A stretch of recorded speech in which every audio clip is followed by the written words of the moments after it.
الحمد لله الذي أبدع الأفلاك والأرضين، والصلاة والسلام على من كان نبيا وآدم بين الماء والطين، وعلى آله وأصحابه أجمعين. عزتمندو سامعينو، تاسو ته د علي بن مدینی رحمه الله یو واقع بیانو. علي بن مدینی رحمه الله فرمایي وایي زما والد صاحب وفات شو، وایي زه به هر سهار تلم د مانځه نه پس او ما به هغه د قرآن پاک تلاوت د هغې قبر ته کوم. یو وارې 27 یعنې 28 رمضان ما سهار جګم دی یعنې پېشمنۍ وکړو او روان شوم. سهار په تور تیاره کې د خپل پلار قبر له چې لاړم نږدې هلته ما تلاوت کو، اچانک د یو های های آواز یو قبر نه راځي. ما چې لږ سوچ وکړو چې دا آواز د کم دی نه راځي، له غوږ مې کېښودو یو مخامخ قبر دی د هغې نه راځي.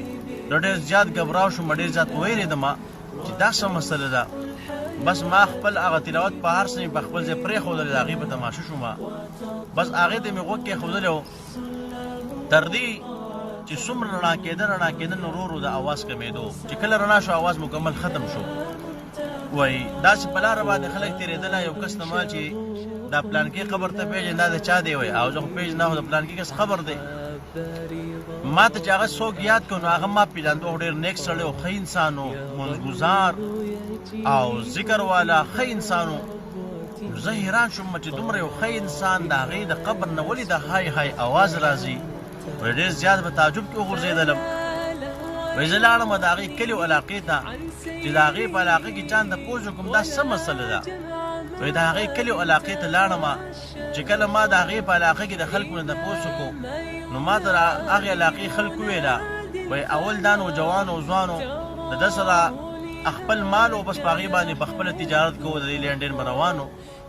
چې کله دا ورو ورو بوډا شو ده ویل چې زما خو نور اولاد نشته چې هغه ماله هغه تجارت وچلی، نو بس هغه مال یې راواخېستو چاله یې ورکوي په دې باندې تاسو لکه د سود کاروبار کوئ، د میاشتې مال د سود نه دومره پیسې مال د سود راځي د هغه مال نه. نو په دغې لیاز سره او په خپله به جومات کې ناست و لمونځونه او دا ذکرونه او هر څه به یې کول د اشراق لمونځونه، خو هغه مال به د ده چلېدو د تجارتو، خو په هغې باندې به په سود د پیسې راتلې.